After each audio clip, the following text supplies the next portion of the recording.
नमस्कार, जय हिंद, वंदे मातरम भाइयों और बहनों। स्वागत है आपका हमारे सरकारी गुरु यूट्यूब चैनल में। तो भाइयों और बहनों, आपने सुकन्या समृद्धि योजना का नाम तो सुना ही होगा, जो काफी समय पहले शुरू की गई थी। लेकिन दोस्तों, अभी वर्ष 2020 में इस योजना में काफी सारा मॉडिफिकेशन किया गया है, इसमें बदलाव किए गए हैं।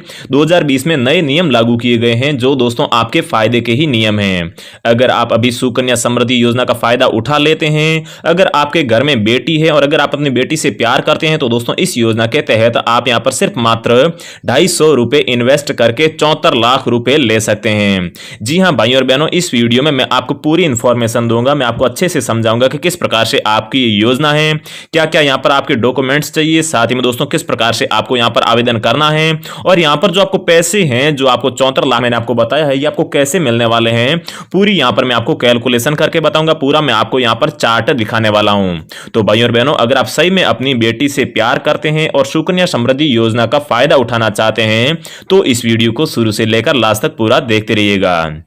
तो दोस्तों, सबसे पहले जान लेते हैं कि आखिर में सुकन्या समृद्धि योजना क्या है। तो दोस्तों, यूट्यूब पर बहुत सारे वीडियो होंगे सुकन्या समृद्धि योजना के, लेकिन दोस्तों इस वीडियो में मैं आपको A to Z सारी इंफॉर्मेशन दे दूंगा। इसीलिए दोस्तों, अगर आप इस सुकन्या समृद्धि योजना को सही से समझना चाहते हैं और इस योजना का बहुत ज्यादा फायदा उठाना चाहते हैं, तो इस वीडियो को आप पूरा जरूर देख लीजिएगा। तो दोस्तों, अगर आपकी बेटी जिसकी उम्र 10 साल से कम है और उसका खाता खुलवाया जाता है, जिसे सुकन्या समृद्धि खाता कहा जाता है, जिसमें धीरे धीरे आपकी बचत के पैसे जमा करवाए जाते हैं। बचत के जमा करवाए पैसे आजकल की चल रही योजनाओं की तुलना में सबसे ज्यादा ब्याज मिलता है। मतलब कि दोस्तों, जो आजकल जो भी सरकार की योजना या फिर जो FD है, उनकी तुलना में ये जो सुकन्या समृद्धि योजना है, इसमें अगर आप पैसे जमा करवाते हैं, तो आपको यहां पर सबसे ज्यादा रिटर्न मिलता है। उसके बाद में दोस्तों, मैं दस्तावेज बाद में बताऊंगा। पहले मैं आपको बता देता हूं कि खाता कहां खुलवा सकते हैं। तो दोस्तों, यहां पर आप पोस्ट ऑफिस है, वहां पर भी खाता खुलवा सकते हैं आपके पास में, या फिर सरकारी बैंक जैसे SBI, PNB या फिर HDFC, किसी भी बैंक में आप खाता खुलवा सकते हैं। और पैसे जमा करवाने के लिए आप हर महीने बैंक शाखा में जाकर पैसे जमा करवा सकते हैं, या अपने खाते को लिंक भी करवा सकते हैं, जहां से हर महीने आपके पैसे कटते रहेंगे। और अगर आपका खाता एक बार बंद हो जाता है, मतलब कि अगर आप पेमेंट नहीं करते हैं, किस्त नहीं भरते हैं, तो आपका खाता बंद भी हो जाएगा, जिसके बाद में आप 50 रुपए की फीस देकर इस खाते को फिर से एक्टिव कर सकते हैं। और दोस्तों, आप एक खाते को एक जगह से दूसरी जगह पर ट्रांसफर भी कर सकते हैं। जैसे कि आपने अपनी बेटी का खाता मान लीजिए जयपुर में खुलवाया है, और उसके बाद में आपका ट्रांसफर दिल्ली हो जाता है, तो आप इसे दिल्ली ट्रांसफर भी करवा सकते हैं। तो दोस्तों, आखिर में ये कैसे खाता खुलेगा, कितनी बेटियों का खाता खुलवा सकते हैं, सबसे पहले ये जानकारी ले लेते हैं। लेकिन दोस्तों, आगे बढ़ने से पहले मेरी आपसे छोटी सी रिक्वेस्ट है कि आप इस सरकारी गुरु यूट्यूब चैनल को सब्सक्राइब जरूर कर लीजिए, क्योंकि दोस्तों इस चैनल पर हम हमेशा सरकारी नौकरी और सरकार की योजनाओं की बिल्कुल वेरीफाइड और ट्रस्टेड वीडियोस लेकर आते रहते हैं। तो दोस्तों, सब्सक्राइब करने के बाद में बेल आइकन दबा के आगे जो ऑल नोटिफिकेशन आता है, उसे भी आप जरूर प्रेस कर लीजिए, जिससे कि आपके फायदे की अगली वीडियो जो भी आएगी आपको सबसे पहले मिल जाया करेगी। और दोस्तों, कमेंट बॉक्स में भी जरूर बता दीजिए कि आप भारत के किस राज्य से रहते हो, जिससे कि आप उस राज्य के ज्यादा से ज्यादा हम वीडियो लेकर आते रहेंगे और उस राज्य के लोग जल्दी से जल्दी सरकारी नौकरी और योजना का फायदा उठा पाएंगे। तो दोस्तों, यहां पर कितनी बेटियों का खाता खुलवाया जा सकता है सुकन्या समृद्धि योजना के तहत, और आपको कैसे पैसे जमा करवाने हैं, चलिए वो जान लेते हैं।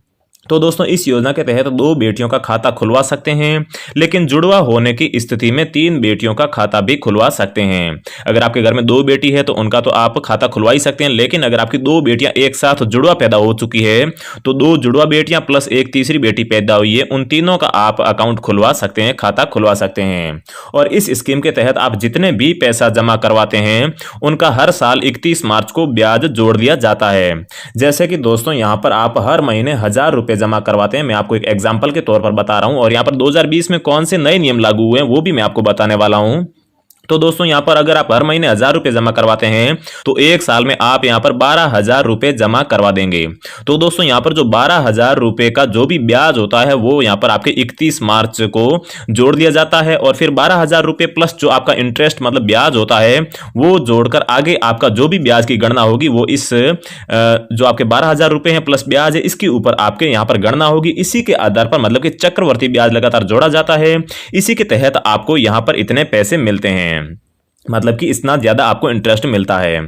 फिर दोस्तों इस स्कीम की अवधि कितनी है? तो दोस्तों वैसे तो इस योजना की अवधि 21 साल है, लेकिन आपको इसमें पैसे सिर्फ 15 साल तक ही जमा करवाने होते हैं। आपको 15 साल तक पैसे जमा करवाने होते हैं। उसके बाद में आपको यहाँ पर 6 साल तक इंतजार करना होता है और 21 साल पूरे होते ही ये जो सुकन्या समृद्धि योजना आपकी बिटिया का खाता है ये मैच्योर हो जाता है और उसके बाद में आपने जितने भी पैसे जमा करवाए हैं उसका पूरा इंटरेस्ट मिला के आपको सारे पैसे दे दिए जाते हैं। लेकिन दोस्तों इसके बीच में भी आप 18 साल, जब आपकी बेटी 18 साल की हो जाती है और साथ ही में 10वीं पास कर लेती है, दो कंडीशन अगर फुलफिल कर लेती है तो भी आप यहां से पैसे निकाल सकते हैं। लेकिन दोस्तों वो इसका 50% मतलब कि आधा पैसा आप यहां से निकाल सकते हैं। इसके अलावा भी दोस्तों भगवान ना करे ऐसा हो जाए, लेकिन बाई चांस अगर कोई दुर्घटना हो जाए और अगर बिटिया की यहाँ पर मौत हो जाए तो दोस्तों आप जब भी मौत हो उससे आप अपनी बिटिया का जन्म मृत्यु प्रमाण पत्र वहां पर सबमिट करके ये खाता पहले ही क्लोज करके सारे पैसे आप उठा सकते हैं।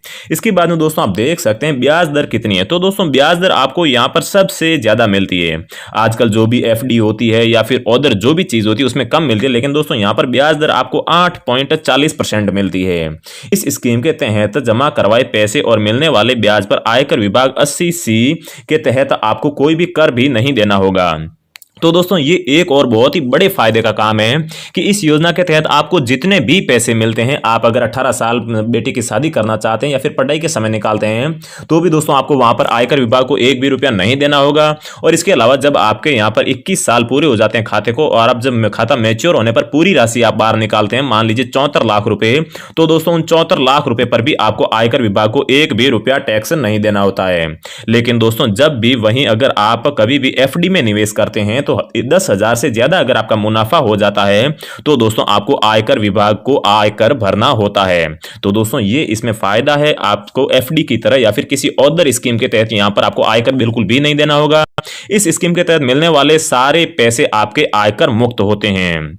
फिर दोस्तों स्कीम के तहत आवेदन करने के लिए आपके पास में कौन कौन से दस्तावेज होने चाहिए? तो दोस्तों यहाँ पर आप देख सकते हैं कौन कौन से दस्तावेज मांगे गए हैं। तो दोस्तों बेटी का जन्म प्रमाण पत्र आपके यहाँ पर मांगा गया है। इसके अलावा दोस्तों बेटी का फोटो मांगा गया है, पिता का आधार कार्ड मांगा गया है, पिता का पैन कार्ड मांगा गया है और पिताजी की फोटो मांगी गई है। ये अगर आपके डॉक्यूमेंट है तो आप अपने नजदीकी पोस्ट ऑफिस या फिर बैंक में जाकर, बैंक आपके यहाँ पर HDFC या फिर जो PNB या फिर आपके SBI बैंक है वहां पर जाकर आप इसमें आसानी से निवेश कर सकते हैं या फिर ये खाता खुलवा सकते हैं। फिर दोस्तों आ जाते हैं सबसे इंपॉर्टेंट पॉइंट पर। मैं आपको ये दो टेबल जो दिख रही है मैं आपको ये समझा देता हूं और इसके बाद में आपको ये भी बताऊंगा कि ये 2020 में नया नियम क्या लागू हुआ है। तो दोस्तों बहुत ही अच्छा वीडियो और बहुत ही अच्छी जानकारी है। अपनी बिटिया से प्यार करते हैं तो ये आप जरूर समझ लीजिए, आपको बिटिया का जो भविष्य है वो बहुत ही सुनहरा भविष्य बन जाएगा। तो दोस्तों यहाँ पर ऐसे होगा कि अगर आप हर महीने यहाँ पर 1,000 रुपए जमा करवाते हैं तो दोस्तों 15 साल तक आपको पैसे जमा करवाने होते हैं। 15 साल तक आपके यहाँ पर 1,80,000 रुपए जमा हो जाते हैं। और जब आपकी यहाँ पर बिटिया मैच्योर हो जाती है, मतलब कि जब आपका ये खाता 21 साल का पूरा हो जाता है तो दोस्तों इसके बाद में आपको यहाँ पर 5,70,000 रुपए मिल जाते हैं। इसके बाद में दोस्तों अगर आप हर महीने 2,000 रुपए जमा करवाते हैं और 15 साल तक लगातार जमा करवाते हैं तो दोस्तों आपके 3,60,000 रुपए जमा हो जाते हैं। और जब 21 साल इस खाते के पूरे हो जाते हैं तो आपको यहाँ पर 11,40,000 रुपए मिलते हैं। फिर अगर आप यहाँ पर 3,000 रुपए प्रति माह जमा करवाते हैं तो इस हिसाब से 15 साल तक आपके 5,40,000 रुपए जमा हो जाते हैं। और 21 साल जब खाता मैच्योर हो जाता है तो आपको 17,11,000 रुपए मिल जाते हैं। इसके बाद में दोस्तों अगर आप हर महीने 4,000 रुपए जमा करवाते हैं तो इस हिसाब से 15 साल तक आपके यहाँ पर 7,20,000 रुपए जमा हो जाते हैं। और 21 साल आपके खाते के पूरे होने के बाद में आपको 22,81,000 रुपए कोई भी टैक्स दिए बिना आपके खाते में दे दिए जाते हैं। इसके बाद में दोस्तों अगर आप हर महीने 5,000 रुपए जमा करवाते हैं तो दोस्तों इस हिसाब से 15 साल तक आपके 9 लाख रुपए जमा हो जाते हैं। और इसके बाद में 21 साल पूरे होने के बाद में आपको 28,51,000 रुपए मिल जाते हैं। इसके बाद में दोस्तों जो सबसे बड़ी यहाँ पर स्कीम है वो है दोस्तों यहाँ पर अगर आप 12,000 रुपए प्रति माह जमा करवाते हैं तो इस हिसाब से आपके यहाँ पर 15 साल तक 22,50,000 रुपए जमा हो जाते हैं। और जब आपका खाता मैच्योर हो जाता है तो आपको यहाँ पर 73,90,000 मतलब कि यहाँ पर पूरे आपको लगभग 74 लाख रुपए मिल जाते हैं। तो दोस्तों ये जितने भी रुपए आपको मिलेंगे इसमें एक भी रुपया टैक्स नहीं कटेगा, इसलिए आपको ये सारे के सारे पैसे मिलेंगे। तो दोस्तों अगर आप प्रति माह 12,500 रुपए जमा करवाते हैं तो आपकी बेटी जब 21 साल की हो जाती है तो आपको यहाँ पर 74 लाख रुपए मिलेंगे, जिससे कि आप अपनी बेटी को एक सुनहरा भविष्य दे सकते हैं। और दोस्तों अगर आप हर महीने जितने ज्यादा पैसे जमा कराएंगे उतना ही ज्यादा आपको यहाँ पर ब्याज दर मिलने वाली है। इसके बाद में दोस्तों यहां पर आप देख सकते हैं, इसके बाद मैं आपको ये टेबल भी बताऊंगा। ये टेबल समझना आपके लिए बहुत ही जरूरी है। इसके उससे पहले आप ये जान लीजिए कि 2020 में नया नियम क्या लागू हुआ है। तो दोस्तों अब आप 2020 में कम से कम 250 रुपए प्रति महीना भी जमा करवा सकते हैं। तो दोस्तों आज से पहले सुकन्या समृद्धि योजना के तहत आप सिर्फ यहाँ पर कम से कम 1000 रुपए जमा करवा सकते थे। 1000 से कम यहाँ पर कोई भी सीमा नहीं थी। लेकिन दोस्तों 2020 में इस 1000 रुपए की सीमा को घटाकर 250 रुपए कर दिया है। अब अगर आप हर महीने 250 रुपए जमा करवाना चाहते हैं तो वो भी करवा सकते हैं।